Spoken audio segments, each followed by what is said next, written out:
Most people hit rock bottom not because they lack talent, but because they suffer from an excess of availability. Let's look at this through the lens of basic economics and behavioral psychology. The world simply does not value what it can access easily. It has no respect for the person who offers themselves without measure. When you give yourself away, you are actively devaluing your own stock. Conversely, the moment you reserve yourself, you multiply your value. Making yourself expensive isn't about arrogance. It is pure strategy. It is a fundamental understanding of how human desire functions. Gold flows toward those who have mastered the art of becoming scarce, not toward those who beg for attention. We live in a system, a vast social marketplace, where everyone is desperately exposing themselves, hoping to be chosen. In this noise, true power belongs to the individual who has the capacity to say no. Machiavelli understood this centuries ago. Abundance, true abundance, begins the moment you undergo a paradigm shift and realize that your presence, your time, and your specific knowledge are worth more than any fiat currency. Why? Because the person who charges in gold, metaphorically speaking, doesn't work out of desperate need, but out of dominance. There is a cognitive bias at play here. People mistakenly believe that value is demonstrated by giving more hours, more effort, more yes. But Machiavelli understood the counterintuitive truth. Power is born when you learn to give less, but mean more. The human brain does not covet what is abundant. It covets what is scarce. This is the scarcity heuristic. We instinctively assign higher value to things that appear limited. And scarcity isn't always about rarity in terms of existence. Sometimes it is simply about what is not being offered. Gold does not advertise itself.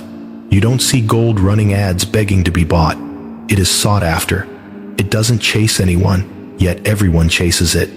If you want to be paid in gold, you must first psychologically convert yourself into that scarce resource. Now, let's be clear. Making yourself expensive doesn't mean disappearing from the world entirely. That's isolation, not strategy. It means converting every appearance into an event.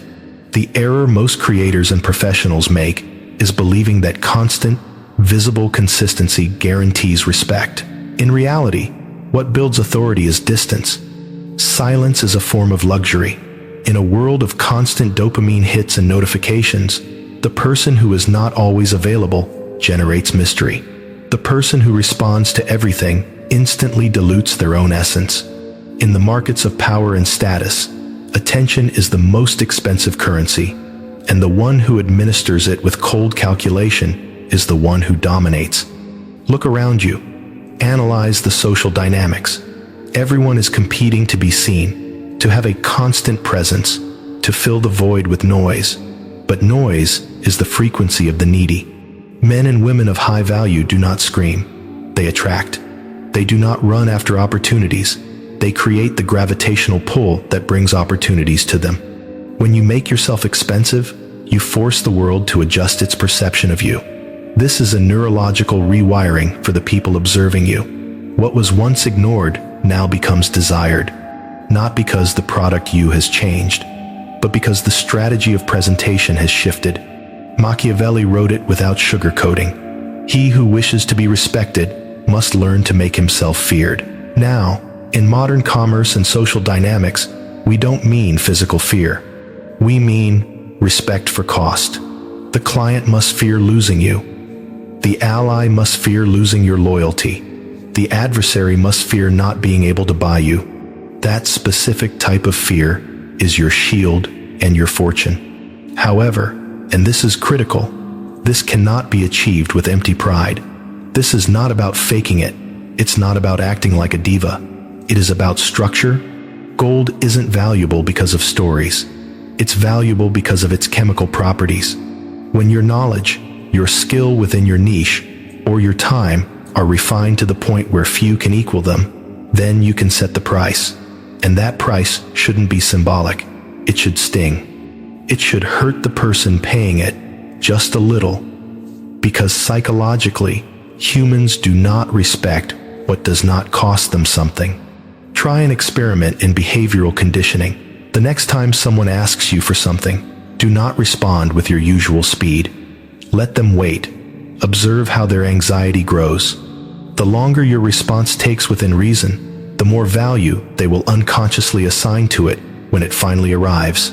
Time, when you reclaim ownership of it, becomes a weapon of negotiation. This is why kings never rush, because every second of their attention is liquid gold. To be expensive is not a question of your bank account. It is a question of perception management. The beggar and the millionaire might have the exact same idea. The beggar gives it away on the street corner. The millionaire sells it with scarcity. The value is not in the idea. It is in the framing. If you do not believe, deep in your own psyche, that you are worth it, the world will smell that insecurity. It will pay you in symbolic coins, applause, likes, empty promises. In the Machiavellian terrain, the economy of the soul functions exactly like the stock market. What is given for free is treated as trash. Therefore, if you want to prosper, you must start by charging yourself the price that the world has been denying you. This is about identity reconstruction. The person who does not consciously make themselves expensive becomes cheap without ever realizing it. Do you know why so many geniuses die poor while mediocrities get rich? It's a tragic psychological trap. The genius falls in love with the work itself and feels guilty putting a price on it. The mediocre person, unburdened by that attachment, understands that value is a game of perception. The market does not reward what is good in a moral sense. It rewards what seems inaccessible. Gold shines not just because of its purity, but because it is hidden in the earth. You must dig for it. Therefore, you must guard your energy as a scarce resource. Not everything deserves a response. Not everyone deserves your counsel. Every word you drop without a strategy is a coin lost from your treasury. If you speak, let it be to mark territory. If you stay silent, let it be to build mystery. This is how power moves. Without explanations, without rushing, without the desperate need to prove anything. Machiavelli famously advised that a prince should not necessarily seek to be loved, nor should he risk being hated in excess. Instead, he should aim to be respected from a distance. This is a critical distinction that most people miss in their personal economy. The same principle applies to money and status. You should neither chase it desperately nor run from it ascetically. You must maintain a position of centered gravity. The person who is desperate to collect, whether that's money, validation, or love, always loses. The person who knows how to wait multiplies their leverage. Making yourself expensive is fundamentally about understanding that patience is the new form of wealth. In a high-speed, instant gratification society, the ability to delay a reaction, to sit in the discomfort of silence, is a superpower. There is a psychological law at play here, often referred to as the backwards law. Money runs away from the person who needs it too visibly. Respect flees from the person who demands it. Admiration evaporates when you actively seek it. This is the invisible law governing powerful men and women. It is counterintuitive, but effective. To get the thing, you must relinquish the desperate attachment to the thing. Therefore, when you set your price, whether it's your hourly rate or your emotional boundaries, do it without apology. Never explain your tariffs. Never justify your standards. The moment you start explaining why you cost what you cost, you have already lowered your status. You have entered a frame of submission, trying to convince the other party of your worth. Gold does not negotiate with copper. It simply exists as gold. Think about how the true apex predators of any industry act. They do not compete. They select. They do not beg. They decide. Their price is not a bridge built to accommodate everyone. It is a wall. And that wall serves a very specific evolutionary function. It filters out those who do not deserve to enter their circle. In this filter lies their wealth, because the person who accepts any offer, the freelancer who takes every client, the lover who accepts any treatment, ends up surrounded by poverty disguised as opportunity. You must learn to cut your losses quickly with anyone or anything that does not value you. This is another form of charging in gold. Every time you reject a mediocre deal, you are sending a signal to your own subconscious and to the market. You are affirming your power. The universe, or if you prefer, the complex adaptive system of social economics works on equilibrium. It begins to compensate you based on the standards you hold. The golden opportunities only arrive when your standard implies that you will no longer accept copper. This requires a ruthless audit of your associations. Who are you talking to? To whom do you give your time? How many people in your life treat you as if you were an unlimited resource? This is crucial because of the phenomenon of social contagion. If you surround yourself with people who view you as cheap or always available, their perception becomes your reality. Every unfair deal you tolerate lowers your market quotation. In the chess game of life, your value isn't determined by the pieces you move frantically across the board. It is determined by the pieces you decide not to move. Machiavelli would summarize it like this: power is not demonstrated by the act of doing, but by the capacity to not do. When you have the ability to act, but you choose restraint, the world understands that you are expensive. When you are in need, yet you still choose to say no to a suboptimal offer, the world understands that you are gold. Most people fear seeming arrogant. This is a social conditioning trap. The person who fears offending others will never conquer anything. We aren't talking about being rude or abrasive. We are talking about being selective. Not everyone who looks for you deserves to find you. Making yourself expensive is a daily reminder that you are the prize. If you weren't paid what you are worth in the past, do not view it as an injustice. View it as data. It was a lesson. You learned that the external world can only value you at the level you value yourself. If you do not price yourself high, nobody is going to come along and voluntarily pay you more out of the kindness of their heart. Respect is invoiced in silence, and the silence of someone who knows their own price rings much louder than 1,000 words from someone begging to be noticed. You must start this psychological shift today. Stop offering yourself up. Stop over-explaining. Stop shrinking your greatness to fit into small budgets or small minds. If your mind is gold, your time cannot be priced in copper. Ultimately, money does not follow talent, it follows perception. And perception is governed by those who know how to construct their own scarcity. The man who truly understands his value stops selling his time and starts selling his impact. This is the transition that separates the wealthy from the merely useful. The useful person works more hours to make more money.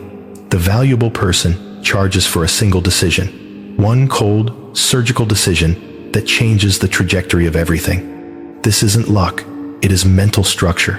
While the masses measure price by effort, I worked 10 hours, so pay me for 10 hours, the sage measures price by the result generated by their mere presence. Machiavelli knew that power is not preserved by giving, it is preserved by withholding. In the royal court, the prince who is available to everyone ends up governing no one. In business, the service provider who caters to everyone ends up a slave to many and master of none. Scarcity is not just a modern marketing tactic, it is an eternal law of human nature. The world revolves around the tension between desire and access. The harder you are to reach, the more power you project. But, and here is the caveat, for this scarcity to work, there must be substance. There must be depth. It is not enough to simply feign value. You have to build it. Fake gold shines, but it tarnishes quickly under the acid test of reality. Therefore, the Machiavellian mindset invests heavily in the self before demanding anything from the world. You must learn, observe, and sharpen your mind like a blade.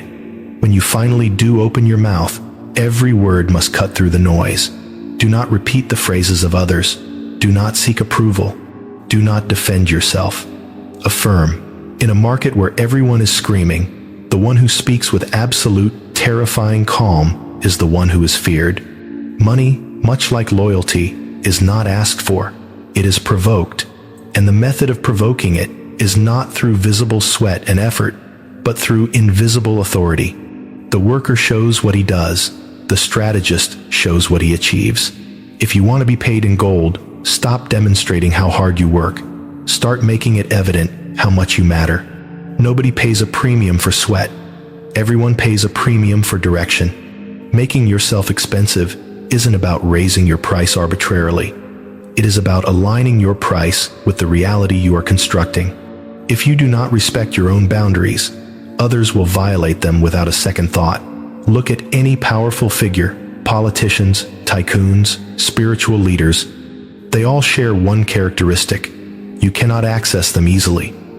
This isn't just ego. It is operational security for their status.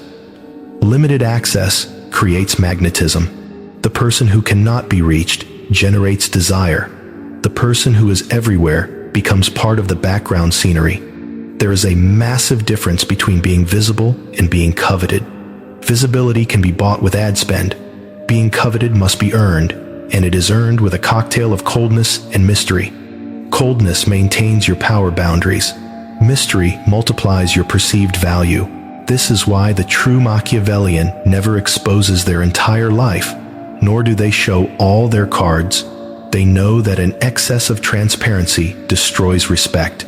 The person who shows themselves entirely becomes predictable, and the predictable is never feared, nor is it highly valued. The ancient merchants understood this without ever reading a textbook on economics. When they offered less product, the price rose. By manufacturing scarcity, they created urgency.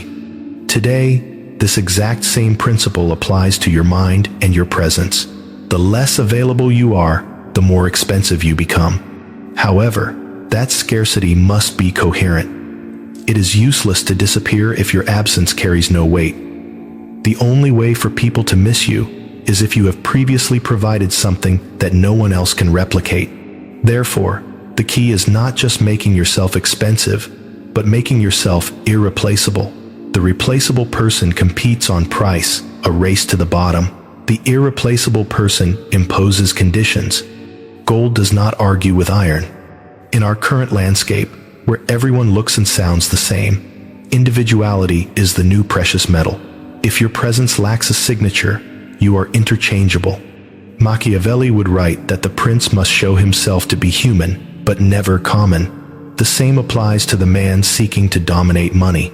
Be human enough to connect, but unreachable enough to avoid being haggled with. The person who shows themselves as too accessible ends up serving the interests of others, and the person who serves too much eventually loses the throne. Making yourself expensive demands emotional discipline. You have to be able to endure the silence, the waiting, and even the criticism. Weak people get desperate when they aren't being constantly validated. Strong people understand that scarcity requires patience. Sometimes, respect is slow to arrive because the world first tries to break you. They want to see if your price is real or just a costume. If you withstand the test without lowering your standards, the balance of power shifts in your favor. Money follows a biological logic. It pursues that which resists it. If you yield quickly, it flees. If you stand firm, it returns. People function the same way. Human and financial attraction are born from self-control. No one falls in love with desperation. They fall in love with the inaccessible. No one respects the yes man. They respect the person who knows how to say no without losing their elegance. The Machiavellian understands that every no is an investment. You lose a small opportunity now to gain dominance later. Selective renunciation is the most powerful tool in existence. When you renounce cheap applause, you obtain lasting respect. When you renounce a mediocre deal, you attract elite opportunities.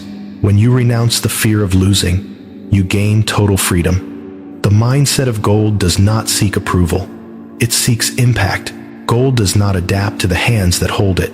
It forces the person holding it to adapt to its weight. This is the principle of the person who charges in gold. Their value does not depend on the environment. It depends on their internal consistency. If you measure yourself by the opinions of others, you become small change. If you measure yourself by your principles, you become the bank. Observe the psychology of the powerful. They all have a specific way of viewing the world. They do not seek to be liked. They seek to govern. They do not ask for space. They occupy it. They do not wait for chances, they forge them. The expensive man does not react, he imposes the rhythm. The person who charges in gold doesn't chase money because he knows money is chasing him. But this requires a dangerous mind, a mind that understands that coldness is not cruelty, but equilibrium, that detachment is not indifference, but dominance, that silence is not weakness, but control of the stage. Only the person who masters their impulses can put a price on their energy. The weak give away their value out of anxiety. The strong protect it out of strategy. There are those who give away their knowledge because they fear appearing selfish, and they end up empty.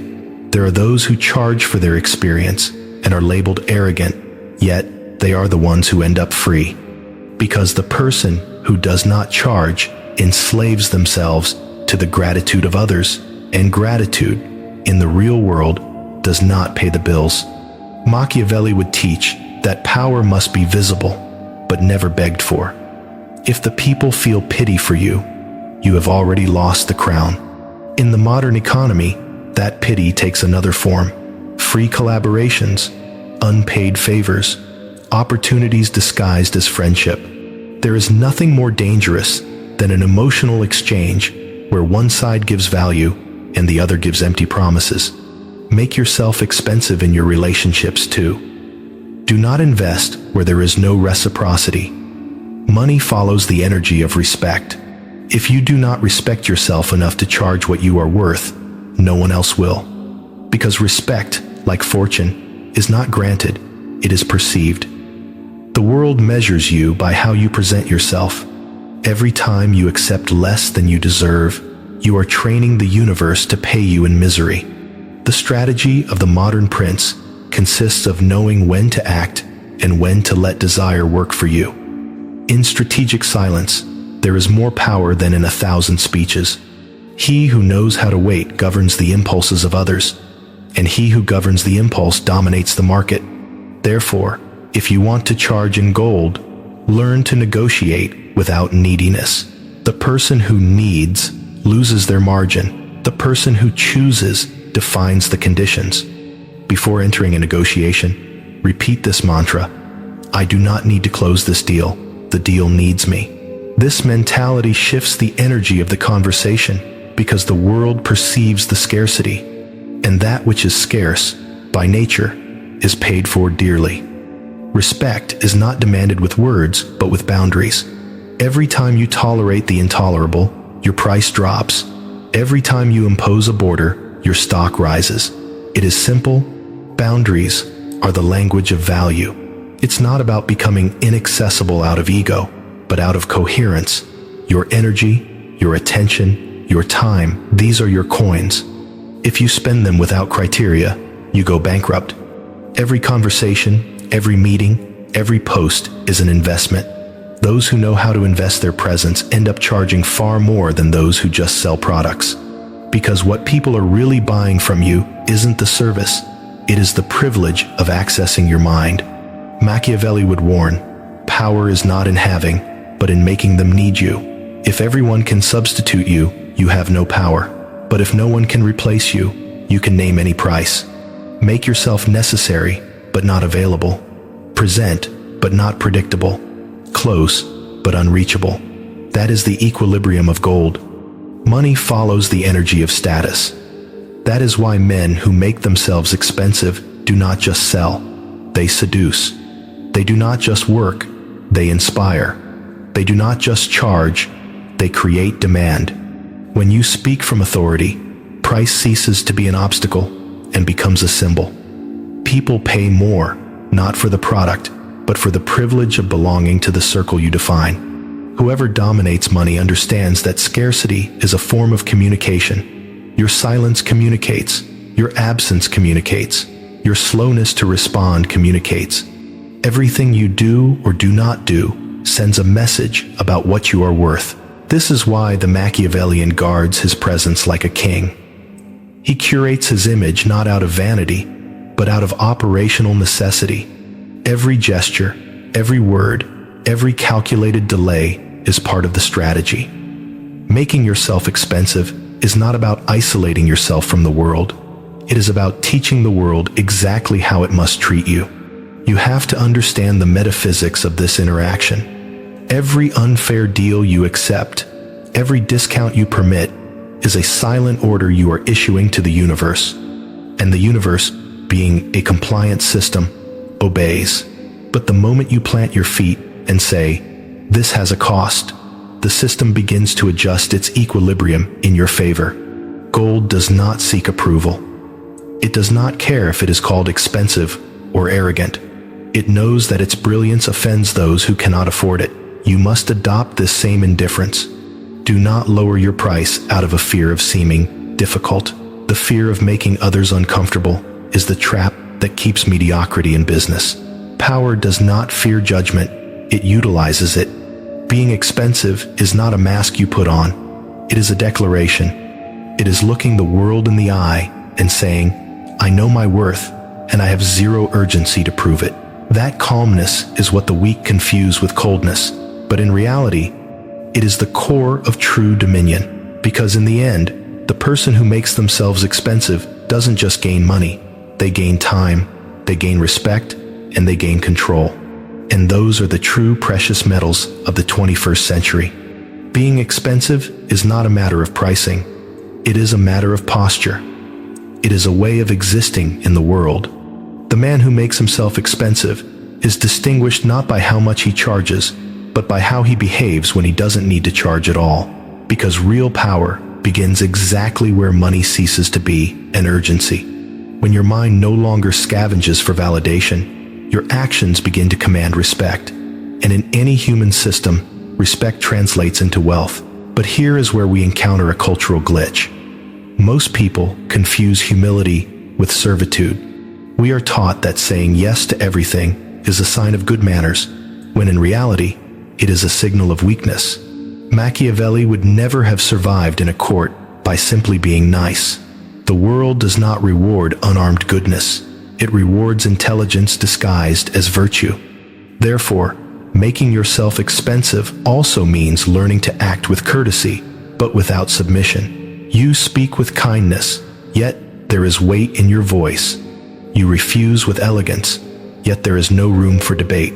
The difference between the man who charges in copper and the man who charges in gold lies in how he positions himself before the offer is even made.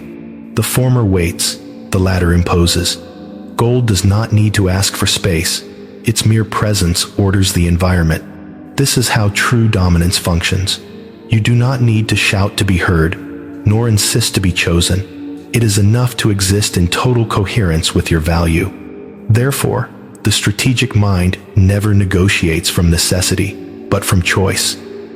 Before accepting any deal, ask yourself, does this elevate me or lower me? If the answer is that it lowers you, discard it without a shred of remorse. The mediocre accept everything offered because they are terrified of being left with nothing. The strategist chooses little, but what he chooses elevates him. People forget that money is not something you pursue. It is something you provoke. You provoke it with presence, with scarcity, with dominion.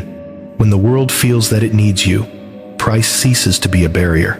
That is why those who make themselves indispensable end up writing the rules of the game, not because they are necessarily the most talented, but because they have constructed an aura of inaccessibility. But remember, becoming inaccessible doesn't mean disappearing. It means controlling access. The Machiavellian doesn't hide. He shows just enough. He leaves doors ajar, never wide open. He provokes curiosity, not saturation. He allows for desire, but never absolute comfort, because excessive comfort kills respect. In politics, in love, and in business, overexposure is suicide. Machiavelli would have phrased it this way: the prince must be seen, but not touched too often. That symbolic distance is what turns authority into myth. When everyone can have an opinion on you, you become entertainment. When few can access you, you become a legend. That is the difference between living for applause and living for tribute. The person who makes themselves expensive learns to manage time as a sacred asset. They don't spend it, they invest it. They don't fill their agenda, they filter it. They know that every unnecessary meeting, Every empty conversation, every free favor is one less ounce of gold in their vault. And there is something else the Machiavellian understands better than anyone. Excessive gratitude can be just as dangerous as a lack of value. The person who lives in a state of constant thank you forgets to send the invoice. The person who is always grateful just to be in the room forgets that their presence is the gift. Humility without strategy is servitude. The true elegance of power lies in the balance between courtesy and coldness. You can smile, but do not lower your price. You can help, but do not serve. You can listen, but do not absorb the emotional misery of others. Being expensive also means knowing how to say, I am not available for that kind of energy, because gold oxidizes when it comes into contact with the vulgar. This is how the aura of the high-value individual is built, with clear boundaries, with selective presence, with calculated silences, and with absolute respect for their own time. This is the alchemy of value. What you touch rises, what you lose degrades. Therefore, the key is not to work more, but to choose who you work with. Machiavelli would have smiled at this truth. The man who chooses his allies carefully will never need enemies to strengthen himself. In money, it is the same. You don't need to compete. You only need to filter. Wealth is not found in having more clients, but in having the correct ones. The ones who pay you in gold are not necessarily those who have the most money, but those who have the most respect. Make yourself expensive in your words too. Speak little, but when you speak, let the weight be felt. Every sentence should sound like a verdict, not an opinion. The one who opines exposes himself to critique. The one who delivers a verdict imposes reality. In a world saturated with voices, authority is born in the silence between your phrases. So, when the world tells you that you are too expensive, smile. What they are actually saying is, I cannot afford you. And that, if you understand the game, is the greatest compliment a strategist can receive. Making yourself expensive is not an act of arrogance. It is an act of justice. It is balancing the scales after years of giving without measure. It is remembering that your value is not defined by who buys you, but by who cannot replace you. And here lies the final paradox. When you make yourself expensive, you stop chasing money, and money starts chasing you. Why? Because gold always flows toward where it perceives power. And power always originates from the person who is not afraid to lose the deal. True power is not demonstrated by flashing cash. It is demonstrated by the capacity to not need the cash to command respect. Gold can be bought, but authority must be built. And the one who learns to make themselves expensive becomes rich, not just in assets, but in influence. Material wealth is merely the external reflection of internal dominion. This dominion extends to everything: work, relationships, reputation, legacy, because the one who makes themselves expensive does not just charge in gold, they live in gold. Every decision is plated in the same invisible metal: dignity. Whoever holds dignity in their dealings cannot be manipulated. Whoever preserves their value in the face of pressure intimidates the weak. And that intimidation, which the mediocre call arrogance, is simply the natural defense mechanism of someone who knows exactly what their energy costs. Machiavelli would say that relationships are just another form of political contract. Love, friendship, loyalty, they all function under the same law: perceived value. If you show yourself as too available, you become an emotional servant. If you make yourself necessary, you become a center of gravity. Human love obeys the same logic as economics. No one hunts what they can have without effort. So, the expensive man does not seek to be loved. He seeks to be respected. Affection is volatile. Respect is bankable. He does not beg for attention. He provokes it. He does not strive to please. He simply behaves with such coherence that the environment cannot ignore him. His presence generates tension because he embodies something the majority has lost: boundaries. Start today. Stop offering yourself. Stop explaining. Stop shrinking your greatness to fit into small budgets. If your mind is gold, your time cannot be copper. In the end, money doesn't follow talent, it follows perception. And perception is governed by those who know how to make themselves expensive.